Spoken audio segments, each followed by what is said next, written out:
Ride की शुरुआत होते ही जब दूसरे राइडर्स रोड पे मिल जाए तो ना तो अच्छा लगता है।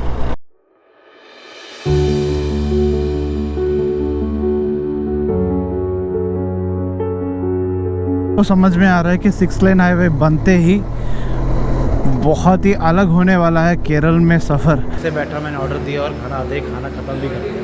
तो इतनी भूख लग रही थी 9:15 बजे, तो मैं कुछ बोल नहीं पा रहा था।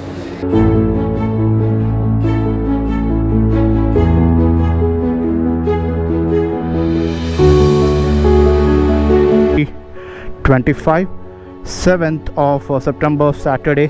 आज मैं जा रहा हूँ to Trivandrum. This is not a normal ride. Gloves पहनते हैं, इग्निशन रेडी है, किल बटन लगाएंगे और गाड़ी हो जाएगी start.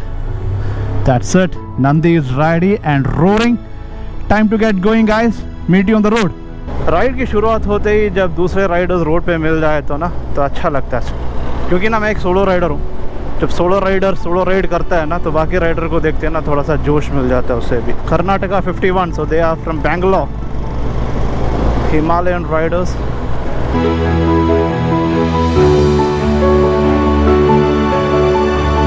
Now I am leaving the Ernakulam शहर को छोड़ रहे हैं। Bye bye Ernakulam. चलते हैं अभी। वी विल बी एंटरिंग इस टोल प्लाजा के बाद Alleppey district. Alleppey district famous for all the backwaters. कहा जाता है इसको वेनिस ऑफ द ईस्ट। तब तक मैं पहुंचूंगा तो ये देर रात हो जाएगी, तो क्योंकि देर रात होने वाली है एक अच्छी बात है। तो सफ़र में हो गई है थोड़ी सी दिक्कत। मैप्स ने कहा कि नेशनल हाईवे में इतना काम चालू है कि आप निकल जाओ गांव के रास्ते से, और गांव के रास्ते में बाय गॉड यार आधे घंटे से एक ट्रैफिक जाम में मैं अटका हुआ था, और बड़ी मुश्किल से सूझबूझ से मैंने अपने आप को उस ट्रैफिक जैम से निकलवा लिया। But I would tell you that it is not easy to drive from Cochin to Trivandrum आज के ज़माने में। नींद आ गई है and finally I entered the Cherthala town. This is the town of Cherthala. Alleppey से 20-25 किलोमीटर दूरी की है, और इतनी ट्रैफिक है सैटरडे नाइट का। The reason is simple for this traffic. Onam आने वाली है अगले हफ्ते, तो लोग अपने अपने घर पहुंच रहे हैं, और ओणम की सेलिब्रेशन ऑलमोस्ट एक हफ्ते पहले ही शुरू हो जाती है। 20 मिनट की राइडिंग करने के बाद finally I am on the national highway 66 towards Trivandrum. तो जो गूगल मैप्स ने मुझे डाइवर्ट कर दिया था वो इसीलिए था क्योंकि बहुत सारी कंस्ट्रक्शन चालू है हमारी नेशनल हाईवे 66 केरला में। अगर आप देख पाएंगे तो ये लेफ़्ट के जितना जगह है और ये राइट में जितना जगह है, इस पूरी जगह पे हाईवे बननी है, लेकिन पिछले 2 साल में कुछ भी नहीं हुआ। चलो अभी थोड़ा तेल भरते हैं, नंदी को अपना चारा खिलाते हैं। चलिए भैया फुल टैंक मार दीजिए। अरे जो भैया है ना, अरे चले गए, इन्होंने मुझे ठंडा ठंडा पानी पिलाया। थैंक यू भैया। अच्छा एक चीज़ और बता देता हूँ, इस गाड़ी में मैं सिर्फ लगाता हूँ XP95, वो भी इंडियन ऑयल की, जहाँ तक हो सकता है। That is the only petrol that I use on this bike. वैसे इसका compression ratio is more than 11.5, 11.5:1, सो इसमें you should generally be using only more than 90 octane petrol. So that has been used. So whenever I do that, I make sure that I come only to the correct petrol pump. काम करते चलते अभी। सफ़र बहुत लंबी है, अभी 160 kilometre और चलना है। कभी धूप निकलती है तो कभी होती है बारिश। बड़ी अजीब सी मौसम है। भैया लोगों को बाय बोलते हैं यहाँ से। चलिए भैया बाय, निकलते हैं। याद कीजिएगा हमें। एक्सेट्रा।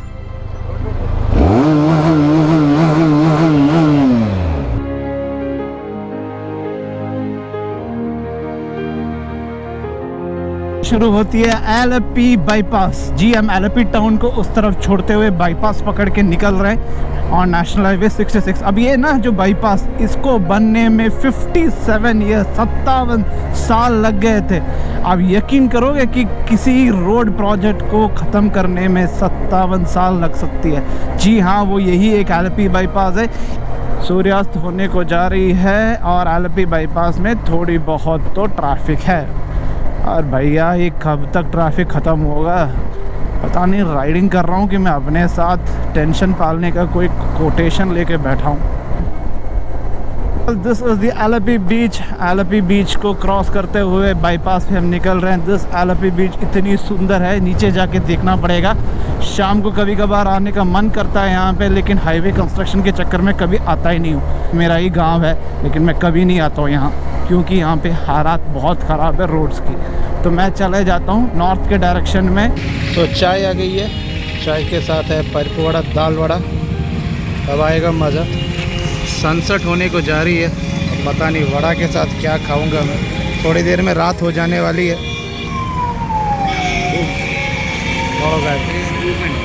चाय हो गई है। The journey is on and we are transiting through the district of Alleppey. Alleppey से होते हुए हम निकल रहे हैं। सोचिए ना, आज़ादी के बाद जब से बनी है और कुछ साल पहले तक इतना ही रोड था। ये 2 लेन हाईवे पूरी केरला के सबसे दक्षिण के डिस्ट्रिक्ट त्रिवेंद्रम और ऊपर के डिस्ट्रिक्ट कासरगोड, इन दोनों को जोड़ने के लिए एक 2 लेन रोड ही था। कि वक्त बदल रहा है तो अभी हमें 6 लेन हाईवे मिलेगी, वहाँ से लेके यहाँ तक।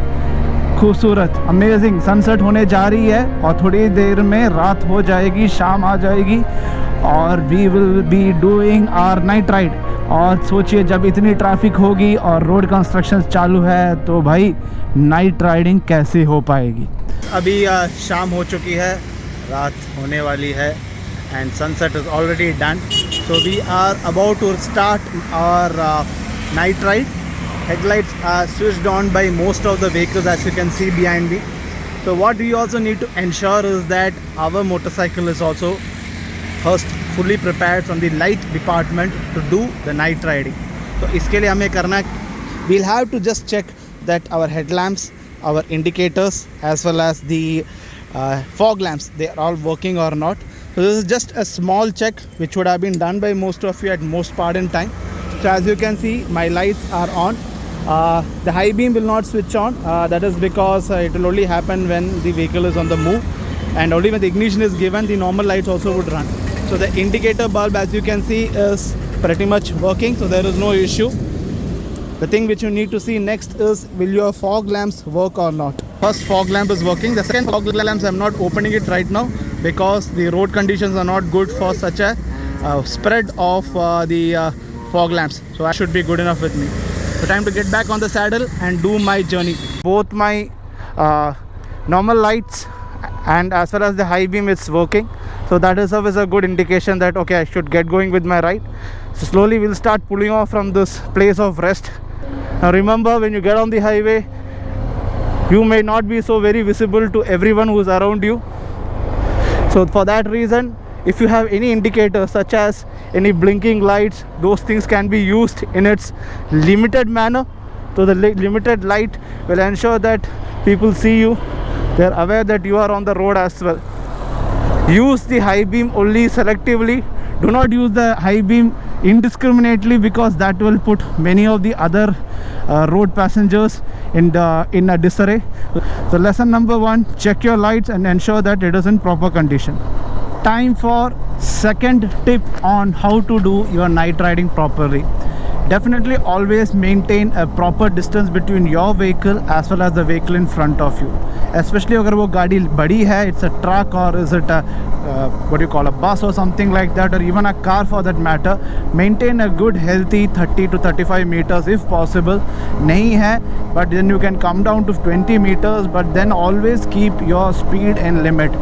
ड्राइविंग का हुजूल है हर बार 2 उंगलियां आपके क्लच के ऊपर, 2 उंगलियां आपके फ्रंट ब्रेक के ऊपर हर बार होना चाहिए. एंड ब्रेकिंग के लिए गाड़ी at every point in time ready होना चाहिए.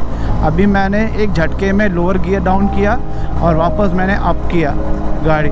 तो and I am always trying to maintain this kind of a healthy distance. बीच बीच में लोग आते जाते रहते हैं, उनको आराम से आप कर सकते हैं overtake and thereafter continue.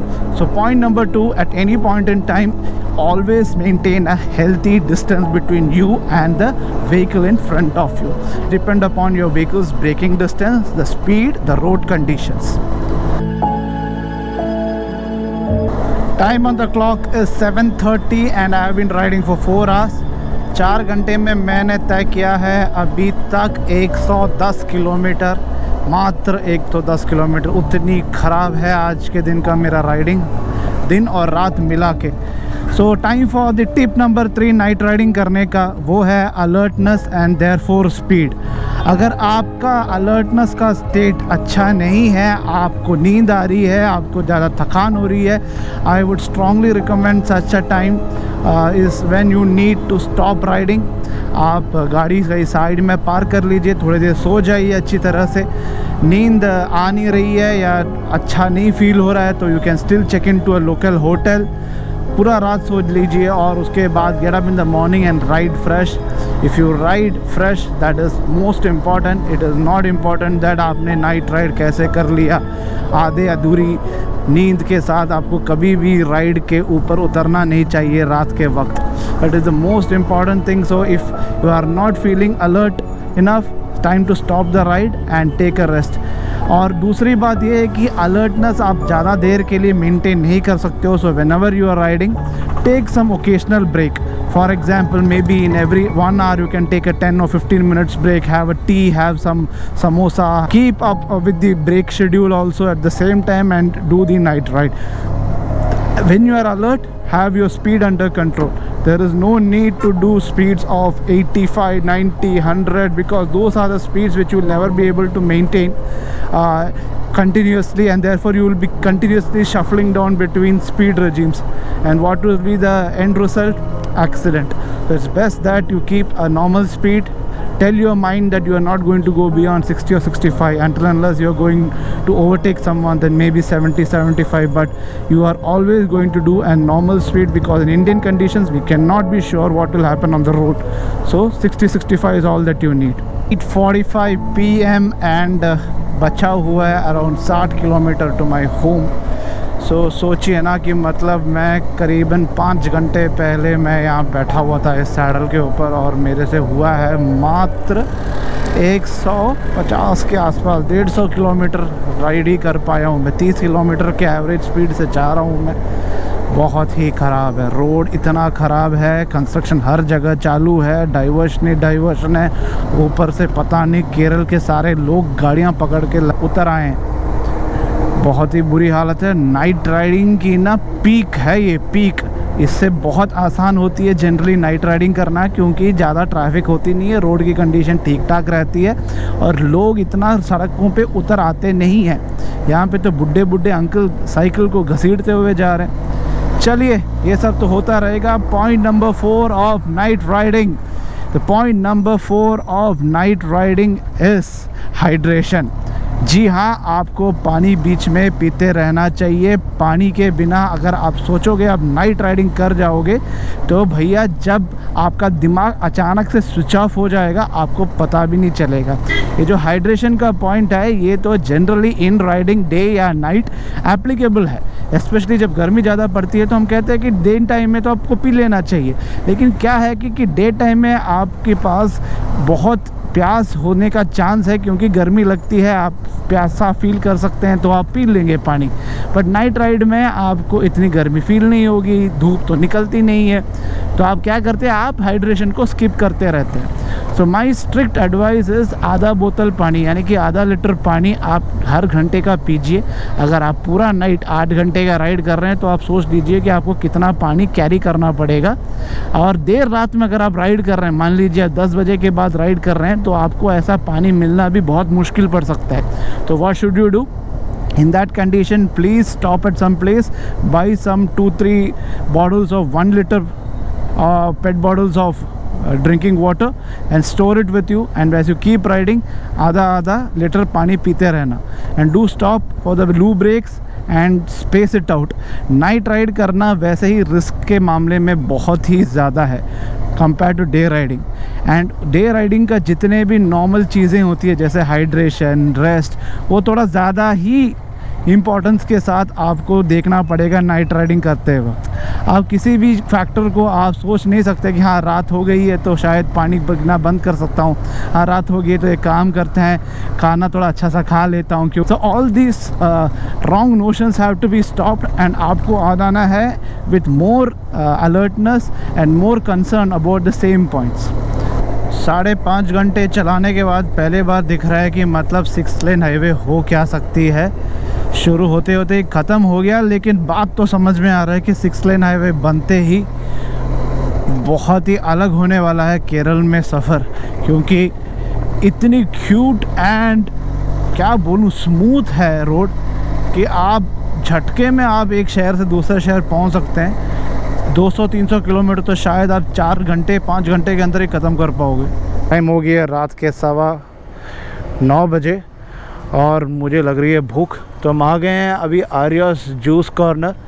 जल्दी से कुछ खाता हूँ मैं, होटल भी है, कुछ खा लूँगा फिर घर जाता हूँ। आज तो जूते पड़ने वाले हैं घर जाते ही, क्योंकि मैडम ने ये बोला था कि 9 बजे तक घर के अंदर आ जाओ और टाइम हो चुके हैं 9:15। काय क्या अंडल आटा, काय क्या अंडल आना। चलिए कुछ खाते हैं अभी जल्दी से। तो खाना खाने के लिए आया था होटल में और जैसे बैठा मैंने ऑर्डर दिया और खाना आते ही खाना ख़त्म भी कर दिया। तो इतनी भूख लग रही थी 9:15 बजे, तो मैं कुछ बोल नहीं पा रहा था। चलिए हो रही मेरी खाली प्लेट जो ख़त्म किया मैंने। जल्दी जाते हैं, पेमेंट करता हूँ।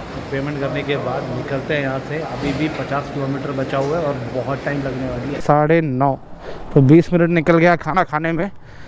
अभी भाई जल्दी से निकलना है क्योंकि कम से कम 1.5 घंटा और लगने वाले यहाँ से त्रिवेंद्रम तक। तो द 5th पॉइंट जो मैं कहना चाह रहा हूँ वो ये है कि अगर आप नाइट राइडिंग कर रहे हो तो आपको अपना गुरूर पी जाना चाहिए। ड्रिंक योर ईगो, क्योंकि अगर आप ईगो के साथ नाइट राइडिंग करोगे तो आप पे एक्सीडेंट होने के चांस बढ़ जाती है। और ईगो कहाँ पे आती है? ईगो आती है हमारी जब हम ओवरटेक कर रहे हैं या हम सोचते हैं कि नहीं यार ये तो निकल जाएगा, नहीं निकलता।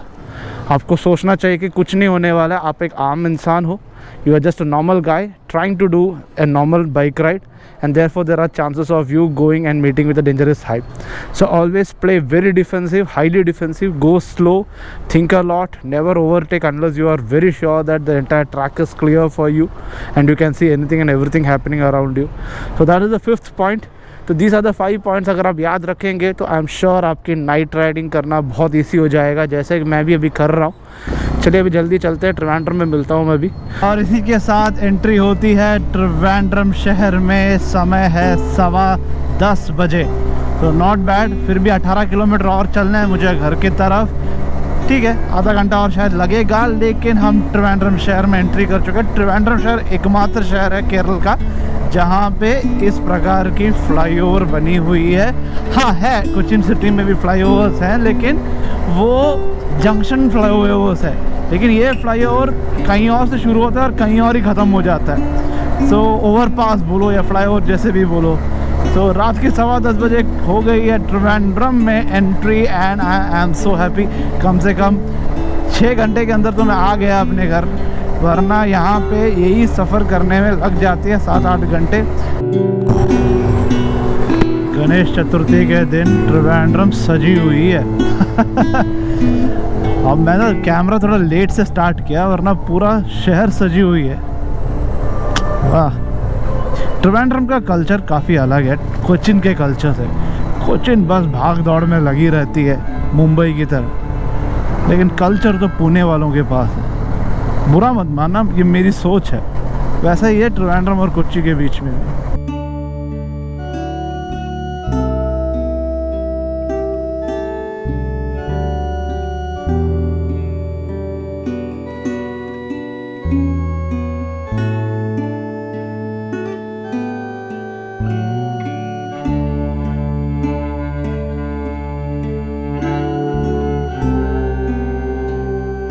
आ गए।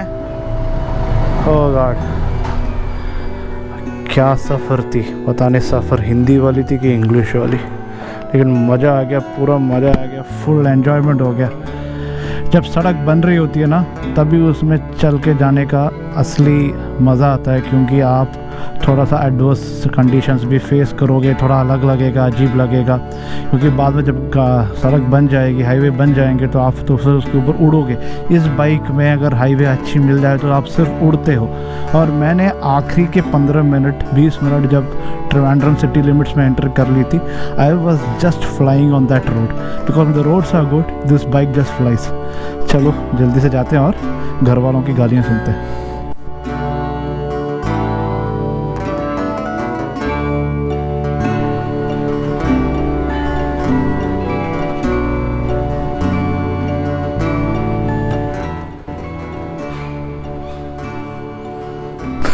हाँ आ गया खोल दे। नई चीज़ है, मेरी मदर इन लॉ ने लगाई है कैमरा, कोई आदमी आ जाए तो उसके ऊपर लाइट लग जाएगी फ्री का। नाइस।